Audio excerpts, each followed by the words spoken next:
భార్య కావాలి కాబట్టి ఒక అమ్మాయిని తీసుకొచ్చి ఇతనికి ఇచ్చి వివాహం చేయాలి. ఆ అమ్మాయిలు చిన్న పిల్లలు, బాల్య వివాహాలు. వాళ్ళ తల్లిదండ్రుల దగ్గరికి వెళ్ళి మంచివాడు, పెద్దవాడు, బాగా డబ్బున్నవాడు, వాడితో వివాహం చేసుకుంటే మంచిదే కదా అని నచ్చజెప్పి అతనికిచ్చి వివాహం చేస్తారు. ఇది వినటానికి చాలా బాగుంటుంది. ఇక్కడ ఒక భయంకరమైనటువంటి దారుణమైనటువంటి విషయం ఏంటంటే, హలో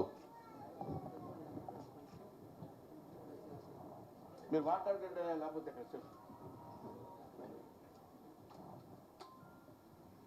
ఇక్కడ చాలా అర్థం చేసుకోవాల్సి హృదయ విదారకమైన విషయం చెప్తున్నప్పుడు ఫోటోలు ఎప్పుడైనా తీసుకోవచ్చు. ఒక ఫోటో మిస్ అయినా కూడా పర్వాలేదు. 70 ఏళ్ల వయోవృద్ధుడు గదిలో ఉన్నప్పుడు 9 ఏళ్ల ఆడపిల్లని అలంకరించి, దానికి శృంగారం తెలియదు, ముద్దు ముచ్చట తెలియదు, ఏమీ తెలియదు, అలంకరించి పూలు పెట్టి చీర కట్టి పాల గ్లాస్ చేతిలో ఇచ్చి ఆ గదిలోకి తోస్తారు వీళ్ళు. అది అక్కడికి వెళ్తుంది. ఏం మాట్లాడాలో తెలియదు, ఆయనతో ఏమి బిహేవ్ చేయాలో తెలియదు, ఎలా ప్రవర్తించాలో తెలియదు. ఆ దిక్కుమాల వాడి దగ్గరికి వెళ్ళి ఈవిడ అక్కడ నిలబడితే వాడు ఏ రకమైనటువంటి ఆలోచన విధానంలో ఉంటాడో ఊహించండి. అమ్మల కన్నా అమ్మల్లారా విన్నారమ్మా ఈ కథని అంటాడు గురదాడ. అమ్మల కన్నా అమ్మ, అప్పటికే అసలు పెళ్ళి కాకముందే ఇంతకుముందు భార్యకి పిల్లలు ఉన్నారు, వాళ్ళు అమ్మ అని పిలుస్తారు ఈ పసిబిడ్డని. అమ్మల కన్నా అమ్మల్లారా విన్నారమ్మాయి. అలాంటి బాల్య వివాహాల్ని వ్యతిరేకించి, కాదయ్యా వాళ్ళని చదువుకోనివ్వండి, వాళ్ళకు స్వతంత్ర భావాలను తెచ్చిపెట్టండి అని ఫెమినిజానికి నడుం కట్టినటువంటి మన తెలుగులో చలంగారు లాంటి వాళ్ళు, కందుకూరి వీరేశలింగం లాంటి వాళ్ళు, చిలకమర్తి లక్ష్మీనరసింహం లాంటి వాళ్ళు ఎంతోమంది త్యాగాలు చేసి స్త్రీ జనోద్ధరణకి, స్త్రీ మానసిక జనోద్ధరణకి ఉపయోగపడినటువంటి వాళ్ళు. ముఖ్యంగా ఆ తల్లి ఇందాకే నమస్కరిస్తుంటే ఆమె యొక్క సావిత్రిబాయి పూలే యొక్క నిజంగా షీ ఫీల్స్ ప్రౌడ్. ఆవిడ పూనాలో పుట్టింది, నేను పూనా అమ్మాయిని అని చెప్తుంటే, అటువంటి ఆమె పుట్టినరోజు సందర్భంగా ఈ కార్యక్రమం నిర్వహించాలి, ఇలాంటి కార్యక్రమాలు చేయాలి, మనం చేయవలసినటువంటి కార్యక్రమాలు ఇవి అని తెలుసుకుని ఇలాంటి కార్యక్రమాలు చేయడానికి శ్రీకారం చుట్టినటువంటి మన రామచంద్ర యాదవ్ గారు గొప్పవాడు అనటం కంటే ధన్యుడు, ధన్యజీవి. అందుకే మనకేమంటారంటే, మా నాన్న అనేవాడు మీ వయసు ఎంతని అడిగితే 60 ఏళ్ళు, 70 ఏళ్ళు, 80 ఏళ్ళు అని చెప్తారా, అది కాదు వయసు. ఇలాంటి సత్కార్యక్రమాలకి, ఇలాంటి సదాలోచనలకి, ఇలాంటి మంచి పనులకి మనం ఎంత సమయాన్ని అయితే కేటాయిస్తామో ఆ సమయాన్నంతా కలుపుకుంటే అది నీ రియల్ ఏజ్ అని చెప్తాను. ఇవాళ ఈ కార్యక్రమం ద్వారా మనకు అంతో ఇంతో వయస్సు పెరిగింది. ఇలాంటి కార్యక్రమాల ద్వారానే పెరుగుతుంది. ఇటువంటి కార్యక్రమాలు నిర్వహించాలనేటువంటి ఆలోచన రావడం, ముఖ్యంగా బీసీలు, అదొకటి. ఎందుకు మరి ఆలోచన రాదో తెలియదు. భూగోళం అంతా ఒకటే, ఇక్కడున్నా, ఇంకో చోటున్నా, ఇంకో వాడలో ఉన్నా, ఇంకొక పేటలో ఉన్నా, వాళ్ళు వీళ్ళు వేరు వేరు కాదు. దేశమంటే మట్టి కాదు, ఈ దేశమంటే మనుషులు. తిండి కలిగితే కండగలగదు, కండగలవాడైన మనిషి. మంచి అన్నది మాల అయితే మాల నేను అవుతానన్నాడు గురజాడ అప్పారావు గారు. ఆయన ఎందుకు చెప్పాడంటే, మనం ఇక్కడ నిలబడ్డాం, నువ్వే దగ్గర అనే రోజులు. ముట్టుకోకూడదు, స్పృశించకూడదు, ఒక మనిషిని ఇంకొక మనిషి ముట్టుకోకూడదు. జంతువులకు కూడా లేదు ఆ అభిప్రాయం. చక్కగా కలిసిమెలిసి ఉంటాయి. మానవుల్లోనే అంత దరిద్రమైనటువంటి అభిప్రాయాలు వచ్చిన రోజుల్లో కాదు కాదు అందరం ఒకటే అనే ఆలోచన ఎందుకు రాదు? ఇక్కడిని మట్టిని నేను ముట్టుకున్నప్పుడు అక్కడెక్కడో హైదరాబాద్లో ఉన్న మట్టి ఒకటే కదా. ఇక్కడ నేను నిలబడ్డప్పుడు అతను కూడా నిలబడ్డట్టే కదా. ఇక్కడ నేను ఇది ముట్టుకుంటే అతను కూడా ముట్టుకున్నట్టే కదా. We are all one, God is one, earth is one, everything is one, oneness అనేటువంటిది స్త్రీలు పురుషులు పిల్లలు పెద్దలు అనేటువంటి తారతమ్యాలు లేకుండా అందరూ ఒకటే. అందరూ చదువుకోవచ్చు, అందరికీ విజ్ఞానం కావాలి. Knowledge is power.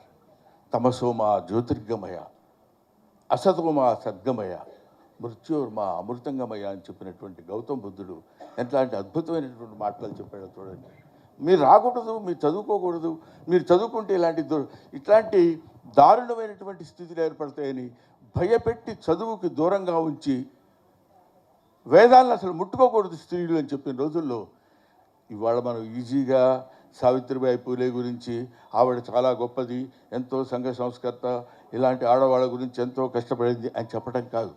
ప్రాక్టికల్గా ఆలోచించి చూడండి, అది ఎంత కష్టమైనటువంటి విషయమో. ప్రాక్టికల్గా ఆలోచిస్తే అది ఆ రోజుల్లో ఆవిడ ఎంత దారుణమైనటువంటి స్థితిని ఫేస్ చేసి ఉంటుందో ఊహించండి. అందుకని అటువంటి మహనీయుల్ని వాళ్ళ మీద ప్రేమతో కాకపోయినా, వాళ్ళ మీద గౌరవంతో కాకపోయినా, వాళ్ళ మీద భక్తితో కాకపోయినా, వాళ్ళు మన సమాజం కోసం, స్త్రీల కోసం జీవితాలనే త్యాగం చేసినటువంటి మహనీయులు కాబట్టి కనీసం జాలితో అయినా ఇలాంటి కార్యక్రమాలు మనం పెట్టుకుందాం. అందుకని బీయింగ్ ఏ టీచర్, నాకు రామచంద్ర యాదవ్ అంటే కుర్రాడు, ఎంతో ఏదో పార్టీ పెట్టి ఏదో చేద్దాం అనేది కాకుండా యువతని మేల్కొల్పాలి. You can criticise an old man because you know what he is. Don't criticise an young man because you don't know what he will be. ఆ తర్వాత వాడు ఒక అబ్దుల్ కలాం ఇవాళ తయారయ్యాడన్నా, ఒక సర్వేపల్లి రాధాకృష్ణన్ తయారయ్యాడన్నా, ఒక అంబేద్కర్ తయారయ్యాడన్నా, ఒక లాల్ బహదూర్ శాస్త్రి తయారయ్యాడన్నా, వీళ్ళ పేర్లే నేను ఎందుకు చెప్తున్నానంటే వీళ్ళు మట్టిలో పుట్టిన మాణిక్యాలు, గడ్డి పూలు, ఇవి గులాబీ పూలు కాదు.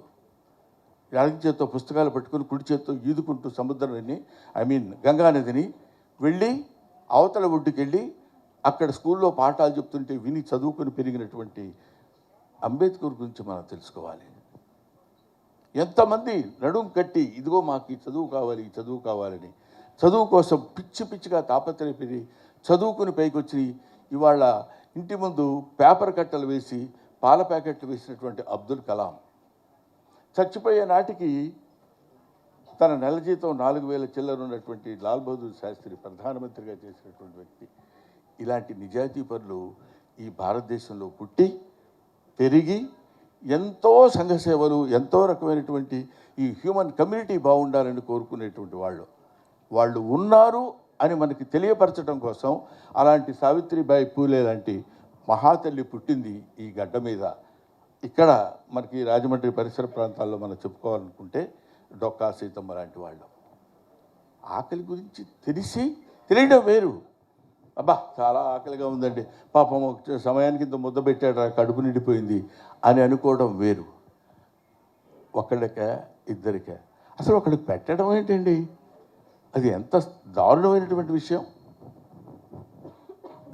ఒకళ్ళకి పెట్టడం అనేటువంటిది ఎంత క్లిష్టతరమైన విషయం. మనకు కాదనుకో ఇంకొకటి పెట్టాలనుకోవడం. అందరూ అలా కూర్చుని బేద బిక్కి ఆకలితో అందరూ అన్నం తిని వెళ్ళిపోతుంటే ఆ మొహాల్లో కనపడేటువంటి సంతృప్తి పొందినటువంటి ధన్యజీవులు ఎంతోమంది ఉన్నారు. అందులో అందరూ ఇవాళ చదువుకుని టీచర్స్. కొన్నాళ్ళకి టీచర్ అంటే ఉపాధ్యాయుడు అనేటువంటి అర్థం పోయి ఉపాధ్యాయుని అనే అర్థానికి తెచ్చినటువంటి. కాబట్టి ఇటువంటి వాళ్ళని బీసీల్లో కానీ ఎస్సీలు ఇవన్నీ మనం వర్గీకరించుకుని దాన్ని మళ్ళీ మనం పొలిటికల్గా వాడుకుంటూ ఎంతవరకు మనం ఉపయోగపడతాయనే దానికంటే వీఆర్ ఆల్ వన్నెస్. మనందరం ఒకటే, అందరూ ఆడ మగ తేడా లేదు. దీనిలో కూడా ఇంగ్లీష్ వేరు, తెలుగు వేరు, హిందీ వేరు, తమిళ్ వేరు, మలయాళం వేరు, ఇలాగా లేకపోతే రష్యన్ వేరు. సరస్వతీదేవిని ఇన్ని రకాలుగా ముక్కలు చేయక్కర్లా, ఆవిడ ఒక్కతే. ఆవిడ యొక్క బిడ్డలే వీళ్ళందరూ. ఎవరు ఏ దేశంలో ఏం చెప్పినా, ఏ భాషలో చెప్పినా, ఎక్కడ చెప్పినా ఆ భాష, ఈ language has got its own value, its own respect. You give respect to other language. They give respect to other language. Mutual understanding, mutual approach is something better to the progress of our country, because India is not one country. India is the combination of 29 countries, 29 states. ఎవరెవరు ఏమేమి మాట్లాడతారో ఏమేమి మెడ్రాస్ వెళ్తే వాళ్ళ ఆచార వ్యవహారాలు వేరుగా ఉంటాయి, కన్నడ ఆచార వ్యవహారాలు వేరుగా ఉంటాయి, కేరళ వాళ్ళు వేరుగా ఉంటారు. మన సౌత్ ఇండియాలోనే ఇన్ని ఆచార వ్యవహారాలు ఉన్నాయి. వీళ్ళందరూ ఎవరికి వాళ్ళు మేము వేరు అనుకున్నప్పుడు కాదు, మనం ఒకటే అని అనుకోగలిగినప్పుడు ఈ దాన్ని ఏమంటారు, ఒక అద్భుతమైనటువంటి విజయాన్ని మనం సాధించగలం. ఇలాంటి దారులు మనకి ఏర్పరిచినటువంటి మహనీయుల్ని మర్చిపోకుండా గుర్తు చేయటానికి ఇలాంటి కార్యక్రమాలు నిర్వహించాలి అనేటువంటి ఆలోచన. తనకి డబ్బు ఉంది, పరమేశ్వరుడు ధనాన్ని ఇచ్చినప్పుడు దాన్ని సరైనటువంటి మార్గంలో ఉపయోగించుకోవాలనే ఆలోచన కూడా రావటం అతి తక్కువ మంది మాత్రమే వస్తుంది.